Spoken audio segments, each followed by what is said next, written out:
మన ప్రభువును రక్షకుడైనటువంటి యేసుక్రీస్తు నామానికే అనంత మహిమ ఘనత ప్రభావం కలుగునుగాక. షాలేం స్వరం చూస్తున్న మీకు అందరికీ కూడా హృదయపూర్వకమైన వందనాలు. ఈ మధ్య దేవుని పరిచర్యలో కొంత ఆటంకాలు ఉన్నాయి. శ్రోతలారా మీరందరూ కూడా ప్రార్థన చేయండి. టెక్నీషియన్ వల్ల కూడా ఈ యూట్యూబ్ ఛానల్ వాక్యం పెడుతుండగా కొంత వైర్ల ద్వారానో లేక కెమెరాల ద్వారానో వాతావరణం ద్వారానో ప్రతి వారం మాకు అబ్జెక్షన్ జరుగుతున్నాయి. ఇప్పుడు ఇప్పుడు వస్తుందంటే వానాకాలం కాబట్టి వీటి ద్వారా కొన్ని వీడియోలు కూడా సరిగ్గా మేము మీకు అందించలేకపోతున్నాం. దయతో దీని కొరకు మీరందరూ కూడా ప్రార్థించాలని మనవి. కనుక ఈ వాక్యము ఎవరైతే వింటున్నారో వారందరూ కూడా ఈ పక్షాన షాలేం స్వరం తిరుపతి యూట్యూబ్ ఛానల్ ద్వారా మీరు ప్రార్థించాలని ప్రభు పేరిట మనం చేస్తున్నాం.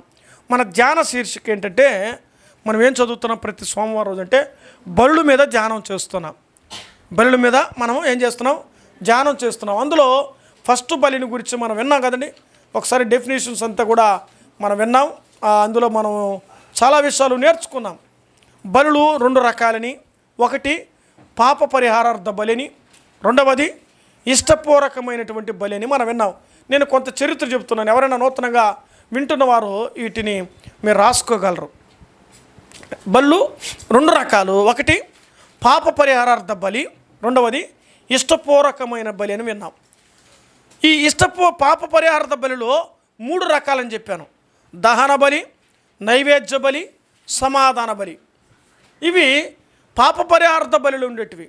ఆ తర్వాత ఇక ఇష్టపూర్వకమైన బలులు ఉన్నాయి. ఆ ఇష్టపూర్వకమైన బలిలో ఒకటి పాప పరిహారార్థ బలి, అపరాధ బలి అని చదివాం. ఇప్పుడు ఈరోజు మనము ఇష్టపూర్వకమైనటువంటి బలిలో మనము రెండు రకాలు చదువుకున్నాం. ఇష్టపూర్వకమైనటువంటి బలి, ఆ పాప పరిహారార్థ బలిని గురించి 3 ప్రసంగాలు మనం ముగించుకున్నాం. రెండవది ఇష్టపూర్వకమైన బలి లేక స్వేచ్ఛపూర్వకమైనటువంటి బలి అనే సంగతిని గురించి మనం ఆలోచించాలి. అయితే దైవ గ్రంథంలో ఈ బలికి జంతువులు పక్షులని వాడేవారు. దేని కొరకంటే మానవుడి యొక్క పాపము యొక్క పరిహారణ, పాపము యొక్క ప్రక్షాళన జరిగించబడడానికి ఇది వాడేవారు. అందువల్ల దైవ గ్రంథంలోంచి ఈ పూట నిర్గమాకాండం 30వ అధ్యాయం 10వ వచనాన్ని మనం చదువుకుందాం. నిర్గమాకాండం 30వ అధ్యాయం 10వ వచనంలో ఒక మాట మనం చదువుకుందాం. చదవండి. మరియు అహరోనును సంవత్సరం ఒక్కొక్కసారి ప్రాయశ్చిత్తార్థమైనటువంటి పాప పరిహారార్థ బలి రక్తం వలన దాని కొమ్ముల నిమిత్తమును ప్రాయశ్చిత్తము చేయవను. మీ తరములకును సంవత్సరమునకు ఒక్కసారి అతడు దాని నిమిత్తము ప్రాయశ్చిత్తము చేయవను. అది యెహోవాకు అతి పరిశుద్ధమైనది. అది యెహోవాకు అతి పరిశుద్ధమైనది. మరొక వాక్యాన్ని చూద్దాం రండి.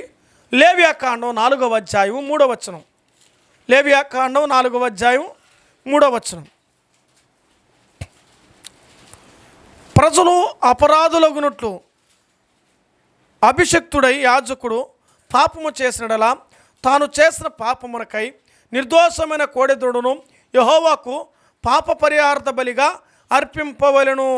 యెహోవాకు పాప పరిహారార్థ బలిగా అర్పింపవలెను. ప్రభు తన మాటలు దీవించినట్లుగా చిన్న ప్రార్థన చేద్దాం. మహాగణుడైన తండ్రి, ప్రేమగల మా ప్రభువా, మీకు స్తోత్రములు, వందనాలు. ఈ రాత్రి వేళ ఎవరైతే ఈ ఛానల్లో వాక్యమును వింటున్నారో వారందరినీ మీరు ఆశీర్వదించమని ప్రార్థిస్తూ ఉన్నాం. వాక్య సమృద్ధి, ఎవరి బాధలో ఉన్న, కష్టములో ఉన్న, కన్నీళ్ళలో ఉన్న, రోగములో ఉన్న, ఇబ్బందుల్లో ఉన్న తండ్రి, వారి కన్నీటిని తుడిచివేయండి.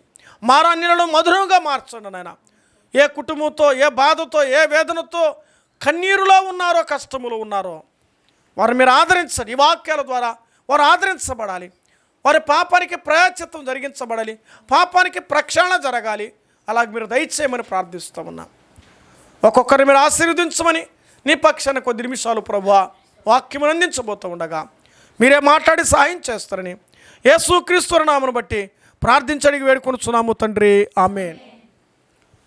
చదవబడినటువంటి లేఖన భాగం మనం గమనించగా నిర్గమాకాండం 30వ అధ్యాయంలో ఏం రాయబడుతుంటే పాప పరిహారార్థమైనటువంటి బలి అని చదివాం. ఆ తర్వాత లేవియాకాండం 4వ అధ్యాయంలో పాప పరిహారార్థ బలి అని చదువుకున్నా. 2 అధ్యాయాల్లో ఏం పేరు రాయబడింది? పాప పరిహారార్థమైనటువంటి బలిని గురించి మనం చదువుతున్నాం. జాగ్రత్తగా దేవుని వాక్యాన్ని వినాలి.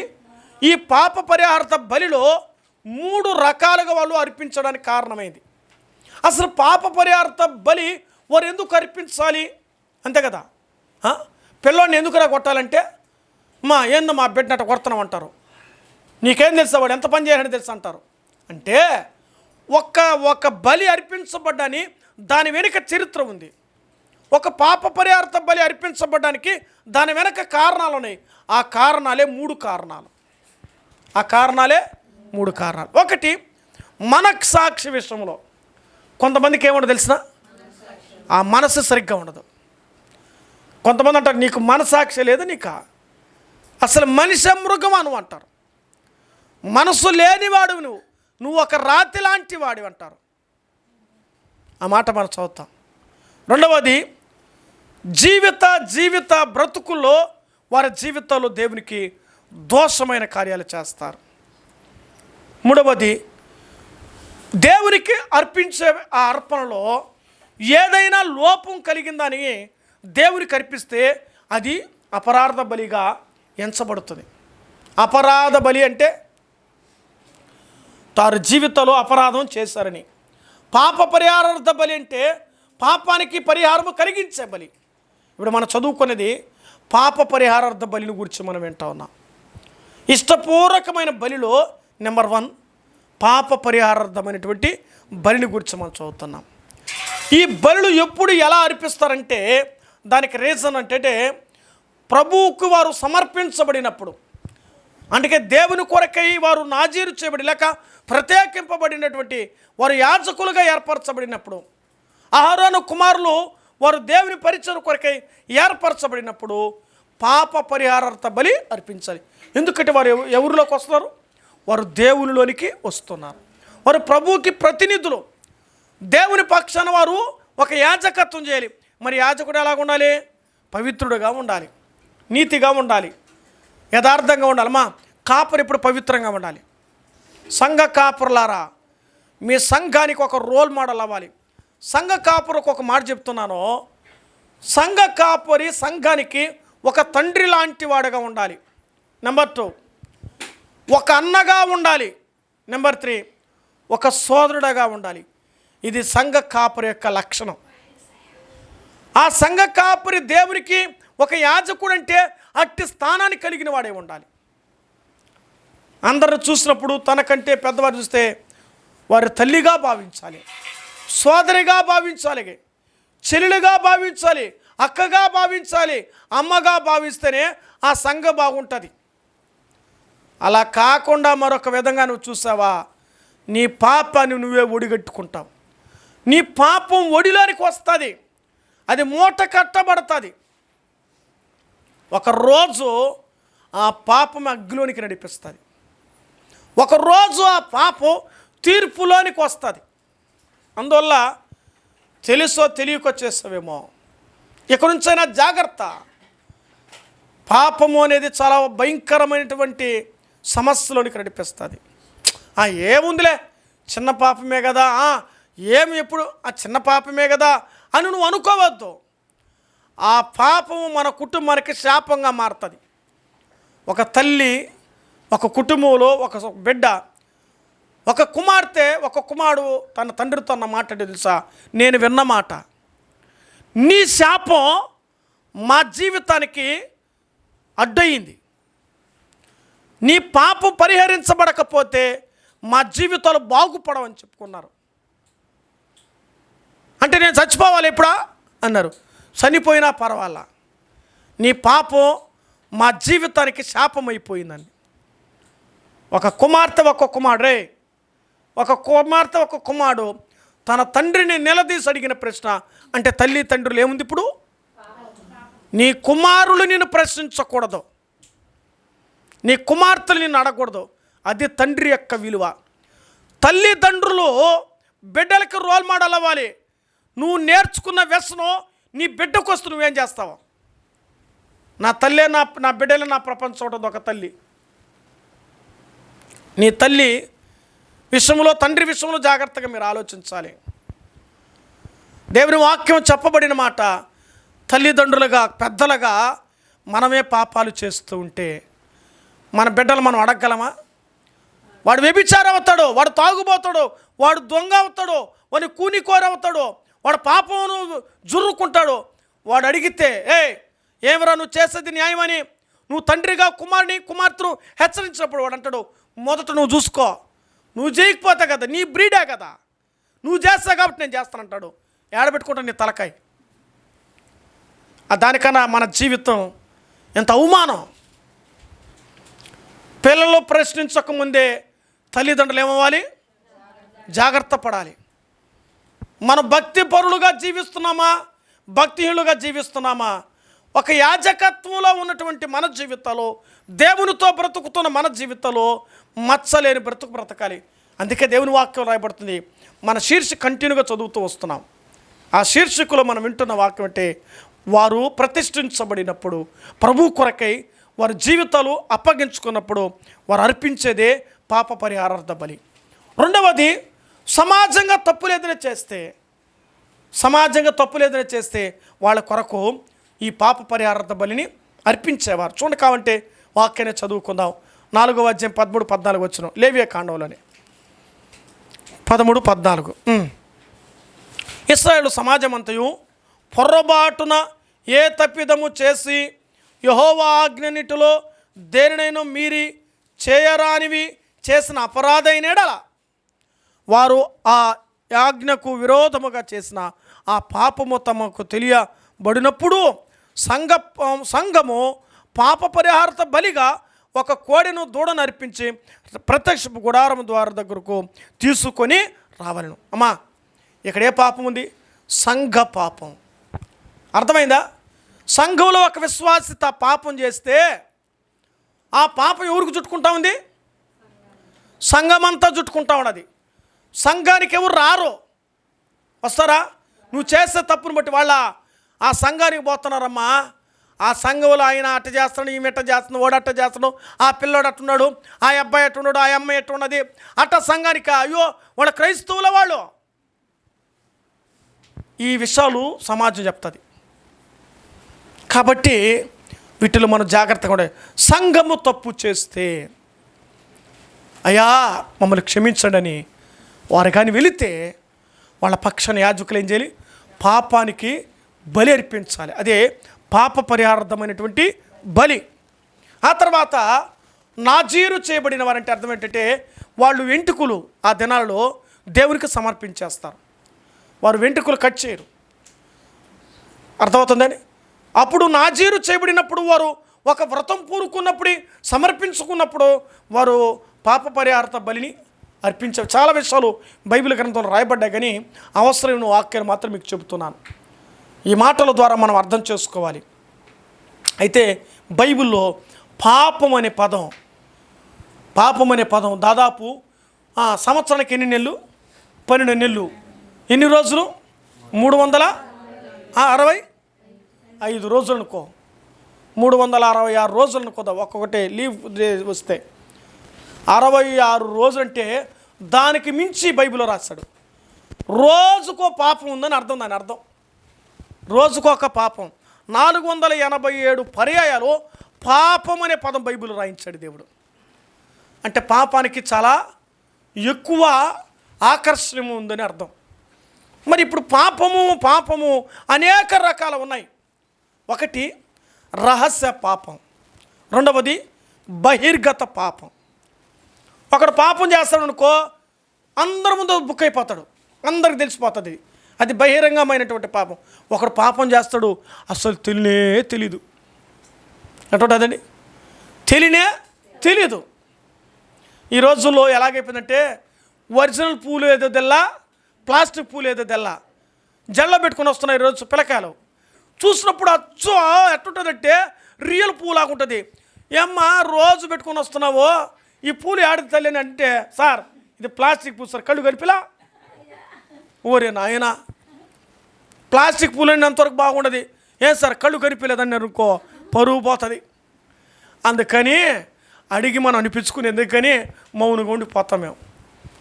నేను ఒక సందర్భంలో అలాగైపోయి మోసపోయి ఒక పెళ్ళిలో చూసి నేరుగా పోయి చేయబట్టుకుంటే అది ప్లాస్టిక్ కానీ, ఓరి నాయన ఇంత డూప్లికేటా, ఒరిజినల్కి డూప్లికేట్కి తేడానే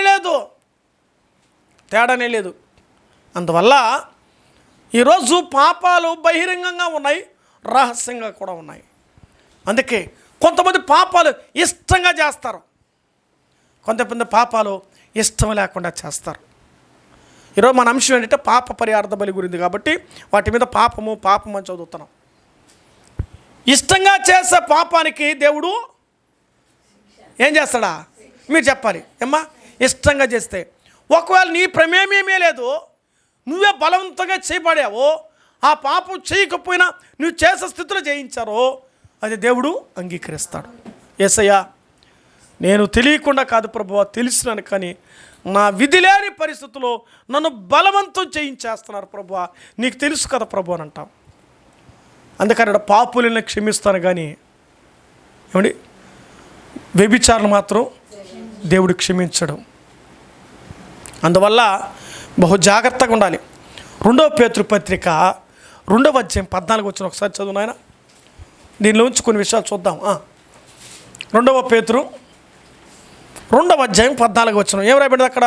బైబిల్ గ్రంథం చదవాలి, త్వరగా చదవాలి. నాకు వ్యభిచారిని చూచి ఆశించుచు నిలబడదామాడా. వ్యభిచారిని చూచి, ఒక వ్యభిచారి స్త్రీ ఉందంటాడా, వ్యభిచారిని చూచి ఆశించుచు పాపము మానలేని కన్నులు గలవారు. అది పాపం మానలేని ముసలుడా పెళ్లి చేసుకుంటావరా అని అనుకో, పెద్ద ఆయన్ని మానవడా నాకెవరిచ్చారా అంటాడు. అంటే ఆ ముసలాయన కూడా ఏం కావాలి? ఈ లోకంలో ఎట్టటోళ్ళు ఉన్నారండి, ఊరికే మాటల్లా. మానవులు ఈనాటి దినాల్లో పాపానికి వయసుకి తేడాలే లేకుండా పోయింది. ఈరోజు సెల్ ఫోను మాయలో పడిపోయి చిన్న బిడ్డల పెద్ద బిడ్డల అసలు భయంకరమైన పాపాల విచ్చలవిడైపోతుంది దినాలు. అసలు తలెత్తుకోలేని పరిస్థితులు అయిపోతుంది. తల్లి బిడ్డలాకి చెప్పకపోతాడు, బిడ్డ తల్లికి చెప్పలేకపోతుంది. ఒకవేళ బిడ్డ అడిగానుకో నువ్వు ఎట్రా వచ్చామంటది. ఒరే నేను ఎందుకంటే అయిపోయి వాడు కూడా అలాగైపోతున్నాడు. అర్థం చేసుకోవాలి. మనం తల్లిదండ్రులుగా మన బిడ్డలకి ఏమవ్వాలి చెప్పుకోవాలి. మన బిడ్డలు మా అమ్మ పర్ఫెక్ట్, మా నాయన పవిత్రమైన వాడు. నీ బిడ్డకి నువ్వు ఈ భూమి మీద ఇచ్చేయలేదు, అది ఇస్తే చాలు, భూమి మీద ఎక్కడైనా వాడు బతకగల నీతిగా. అది ఇవ్వలేని రోజు అది జీవితమే కాదు. ఒకప్పుడు తెలిసి తెలియక చేసావు, కానీ క్రీస్తు నమ్ముకొని సావాసంలో ఉండి నువ్వు మళ్ళా చెడిపోతే కష్టమైపోతావు. నష్టం, బాధ, కన్నీళ్ళు, శ్రమల గుండా వెళ్ళిపోతావు. అందుకే వ్యభిచారిని చూచి మానలేని కన్నులు గలవారని బైబిల్ రాయబడి. మానలేని కన్నులు గలవారు ఇష్టపడి చేసే పాపాలు దినాలు ఉన్నాయి. సంసోను కూడా బలాఢ్యుడి సంసోను స్త్రీని చూసి ఇష్టపడ్డాడు. నా వల్ల కాదు, ఆ అమ్మాయే కావాలి నాకు అన్నాడు. ఒరే వద్దురా అన్నాడు. ఎవరు? తండ్రిని మనోహ అన్నాడు. లేదు నాయన, నాకు ఆ అమ్మాయి లేకపోతే బతకలేనేనా, నాకు ఆ అమ్మాయే కావాలి, నాకు ఆ అమ్మాయే కావాలి అన్నాడు. రే వద్దురా అన్నాడు. గుమ్మనింటికి తీసుకొచ్చాడు. ఆ రోజునే అయ్యగారి ఆడికి తీసుకొచ్చాడా, పెళ్లి కూతురిని ఇంటికి తీసుకొచ్చినాడు. కొన్ని రోజుల తర్వాత తండ్రి ఏం చేయాలంటే తన స్నేహితుడికి ఇచ్చే ఈయన బయట పోయే కొద్దికి తన స్నేహితుడికి ఇచ్చే ఈ భార్యని పెళ్లి చేసినాడు. అప్పుడు వ్యభిచారి అయిపోయాడు సంసోను. అర్థమైందా? అంటే దీని అర్థం ఏమంటే వ్యభిచారులు అవ్వడానికి కారణం ఎవరు చెప్పండి? భార్యలే కారణం. అంతే కదా దాని అర్థం. భార్య లేకుండా కదా వెళ్ళాడు. ఒకవేళ భార్య ఉండుంటే ఏమండి వెళ్ళుండేవాడా? భార్యలు వ్యభిచారం అవ్వడానికి కూడా భర్తలు కూడా కారణం అవుతున్నారు. ఇద్దరిలో తప్పులున్నాయి. భార్యదే తప్పడానికి లేదు, భర్త కూడా. కానీ ఇక్కడ మాత్రం ప్రత్యేకంగా సంసోనులో ఏ తప్పు లేదు. ఇష్టపడ్డాడు, ప్రేమించాడు, కన్నులు మానలేని కన్నును గలవాడయ్యాడు కదండి. బలాఢ్యుడైన సంసోను మానలేని కన్నులు గలవాడయ్యాడు. ఆయన ఒక పక్క పోతే పోయింది, ఇంకొక ఆయన బైబిల్ పాపను ఉడగొట్టుకుని ఆయన ఉన్నాడు. ఎవరైనా దానికన్నా సీనియర్ ఉన్నాడు. ఎవరు చెప్పండి? సొలొమోను మంచి సీనియర్. 1000 మంది పెళ్ళిళ్ళు, 300 మంది ఉపపత్నులు, 600 మందిని పెళ్లి చేసుకోడు. ఎంతమంది భార్యలు మొత్తానికి అనుకుంటే 1000 మంది భార్యలమ్మా ఆయనక. 1000 మంది భార్యలు ఒక భార్య దగ్గరికి పోయి, ఏమమ్మా నా భార్య ఎలా ఉన్నాను చెప్పడానికి పోయి పలకరించాలంటే, ఒక భార్య దగ్గర పోయి మళ్ళా ఆ వంతు రావంటే 2.5 సంవత్సరం పడుతుంది లిస్టు. 1000 మంది పేర్లు ఎట్ట గుర్తుపెట్టుకోవాల్సి. ఆయన జ్ఞానవంతుడు కాబట్టి పలకరిస్తాడు. ఆయన జ్ఞానవంతుడు కాబట్టి చెప్పగలడు. ఆయన పేరే జ్ఞాని, అజ్ఞాని కాదు. అందుకే ఈరోజు మహాజ్ఞానులు అందరూ ఏమైపు తెలిసినా చివరికి అజ్ఞానులుగా అయిపోతున్నారు. చదువు ఎక్కువ చదివితే పిచ్చోలైపోతున్నారు. అక్కడ చదువు రాకుండా పిచ్చోలైపోతున్నారు. అన్నీ ఉన్నాయి. ఎంత కావాలో, మనకి ఎంత అవసరమో, మనకి ఎంత కావాలో, మనకి ఏది మేలో, మనకి ఏది అది మనం ఎరగాలి. అలా ఎరగకపోతే చాలా కష్టం. అందుకే సొలొమోను జీవితం, సంసోను జీవితం. సొలొమోను అంతగా అవ్వడానికి ఎక్కడ బ్రీడ్ తెలిసేది? తండ్రి దగ్గర నుంచి వచ్చింది. దావీదు కూడా మానలేని కన్నులు గలవాడయ్యాడు. ఆయన కూడా పాపం చేశాడు. అందుకే దురాభిమానము పాపములో పడకుండాయా అది ఏలకుండా నాకు సహాయం చేయ ప్రభు అని ప్రార్థన చేశాడు. దురాభిమాన పాపం అంటే అర్థం ఏంటో తెలిసిన? బలవంతపు పాపం అని ఉంది బైబిల్లో, తెలుగు బైబిల్లో.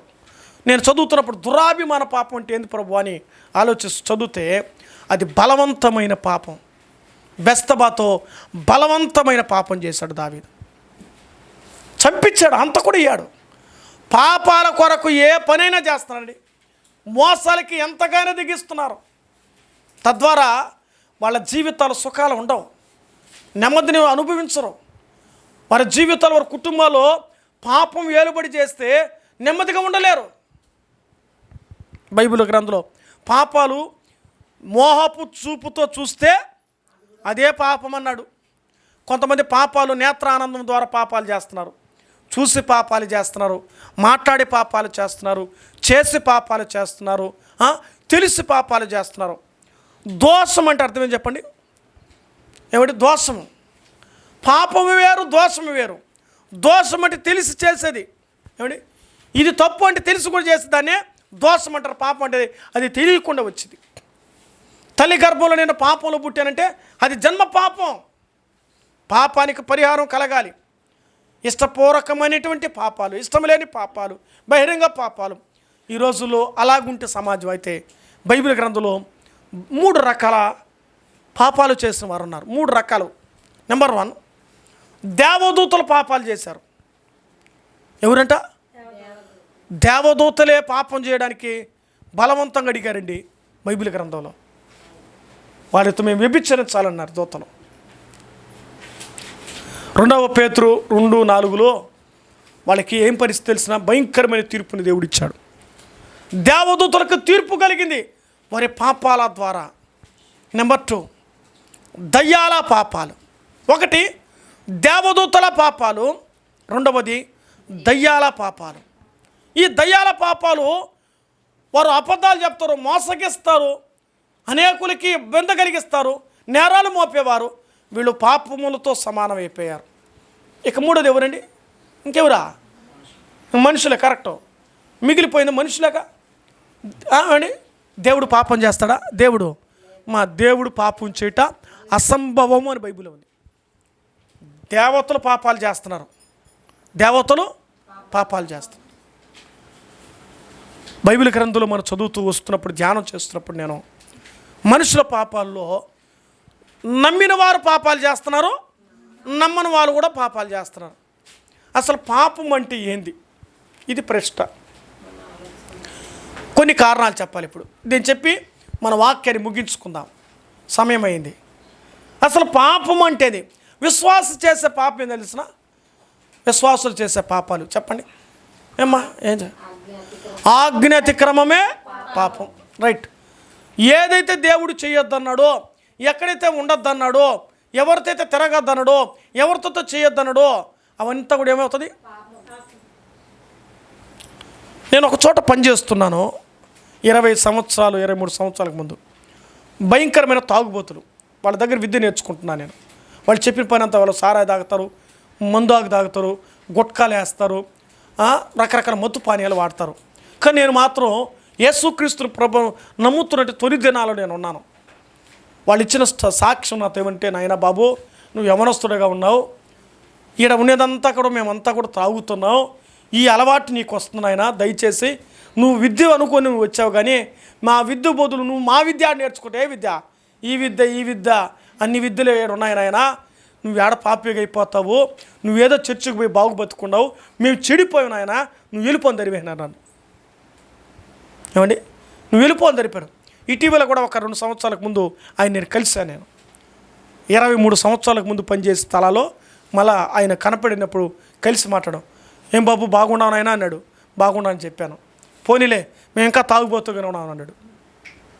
అర్థమైందా? వాళ్ళు చెప్పిన స్టేట్మెంట్ అండి. వాళ్ళు తరివేసినారు అక్కడి నుంచి. ఇప్పుడు మనం అర్థం చేసుకోవాలి, పాపాలు రకరకాలుగా ఉన్నాయి.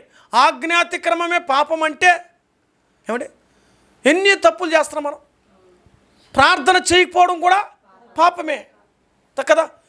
మనకు సమయం ఉండి కూడా దేవుని దగ్గరికి రాకపోవడం కూడా ఏమడిగితే సేవకుడు అడిగితే ఏం చెప్తా, ఇప్పుడు సాగు చెప్తున్నావు లేదా, అప్పుడు అది అబద్ధమే కదా, అది కూడా పాపమే కదా. తెలిసి కూడా జరుగుతుండగా సంఘముతో సహవాసంలో మనం పోనప్పుడు మనం ఏమవుతున్నాం, తెలిసి చేసేది పాపాలు ఉన్నాయి మనం ఆ జీవితాల్లో. అవన్నీ కూడా మనం అర్థం చేసుకోవాలి. విశ్వాసుల పాపాలు రకరకాలు. మీరు ప్రార్థన చేయకపోవడం కూడా పాపమే. మా లోకం వాళ్ళు అంటారు, అయ్యా మేము లోకస్తులు, మేము ఏమైనా పాపాలు చేస్తామయ్యా. మీరు యేసు ప్రభువును నమ్ముకున్నారు కదా, మీ దేవుడు పరిశుద్ధుడు కదా, మీ దేవుడు మీ కొరకు రక్తం ఇచ్చాడే, మీ కొరకు ప్రాణం పెట్టాడే, మీ కొరకు బలైపోయాడే, పరలోకం నుంచి వచ్చాడే, పాపుల కొరకు వచ్చాడన్నారే. మరి మీ సంగతి ఏంటి? మిమ్మల్ని దేవుడు ఎట్ట హింసిస్తాడు, ఎట్ట కఠిన శిక్ష పెడతాడో మేము అనిపిస్తాంలే, మేము రెడీ అయ్యా, మరి నీ సంగతి ఏంటి అని వాళ్ళు మనల్ని అడిగితే మనం ఏం చెప్పగలం? మన ద్వారా వాళ్ళు ఎలా ప్రభువు నమ్ముకుంటారు? నేస్తమా చెలికాడా చేయలేదు, త్వరగా చేయనట్టుగా ఈరోజు ఆలోచన చేయి. మన పాపాలు లోకానికి కనిపిస్తే ఎవరు ప్రభు దగ్గరికి రారు. మన పరిశుద్ధత కనిపిస్తే ఎవరైనా మన దగ్గరికి వస్తారు. అది రావాలంటే సామాన్యమైన పని కాదు. ఈ లోకాశలు భోగాలను మనం ఏమేయాలి, వదులుకోవాలి. హృదయముల బ్రతుకుల చంపుకోవాలి, వాటిని విడిచిపెట్టాలి. ఎందుకోసమో తెలుసా? పాపుల కొరకే ప్రభునిటువంటి యేసుక్రీస్తుల కొరకు వచ్చాడు. ఆయనకి ఏం పేరు పెట్టంటే మత్తయి సువార్త 11:19 ఆయన పాపుల స్నేహితుడు అన్నారు ఆయన్ని. నేను అడిగిన వర్తమానాన్ని సంఘములు బోధించడం జరిగింది. పాపుల స్నేహితుడు అన్నారు. మన కొరకు ప్రభువు పరలోక భూలోకానికి వచ్చాడు, రక్తం కార్చి ప్రాణం పెట్టి చనిపోయాడు. ఇంకైనా ప్రభు నమ్ముకున్న మన జీవితాల్లో మనం ఏం చేయకూడదు? దురాభిమాన పాపంలో పడకుండా అని బైబిల్ గ్రంథం రాయబడుతుంది. ఏది పాపాలు? అలర్తో కూడిన ఆటపాటలు, ఏమిటి ఇవన్నీ కూడా చేయదగిన విగ్రహ పూజలు, వీటన్నిటి కూడా ఏ లెక్కలోకి వస్తాయి తెలిసిన? పాపము లెక్కలోకి వస్తాయి. ఆ పాపాలన్నీ మనం విడిచిపెట్టుకోవాలి. అవినీతి, అక్రమం, అవిధేయత వీటన్నిటిని దూరం చేసుకోవాలి. ఆ పాపములు ఏలుతూ ఉంటే మన ఇల్లు సరిగ్గా ఏలదు. మనం బాగానే ఉంటాం, కానీ ఉన్నట్టు ఉండి చెట్టు పలక్క నీరు పడిపోతుంది. ఇదేంద్ర చెట్టు పచ్చగానే ఉందే, అంత పెద్ద చెట్టు టపక్క నీరిపోయిందంటే పైగా బాగుంది, అది లోపలంతా కూడా ఏమైంది? దాని బలం, దాని సత్తువ తగ్గిపోయింది. పైకి బాగున్నాం మనం, లోపల మన సత్తువ తగ్గిపోతుంది, మన భక్తి తగ్గిపోతుంది. పైకి మనం దేవునితో బ్రతికిన ఫలితం రాదు. అందుకే ఈ రోజు నుంచి అయినా మన జీవితాలు ప్రభు పాదాల దగ్గర పశ్చాత్తాపడి, ప్రభువా నేను పాపినయ్యా, నన్ను క్షమించు ప్రభువా, నేను పాపానికి పరిహారం నా కొరకు చెల్లించావు, మాటి మాటికి నా పాపాలు చేస్తూ ఉంటే ఘోర శిక్ష నేను అనుభవించాలయ్యా, అగ్నిగుండా నా కొరకు ఎదురు చూస్తుంది తండ్రి, నన్ను క్షమిస్తావా, నా పాపాలు నేను ఒప్పుకుంటున్నానని మనం ఇవ్వాలి. యేసుక్రీస్తు పాదాల దగ్గర మన పాపాలన్నీ కూడా ఏం చేసుకోవాలి? కడిగి వేసుకోవాలి, శుద్ధి చేయబడాలి, నీతిమంతుల గుంపులో మనకు రావాలి.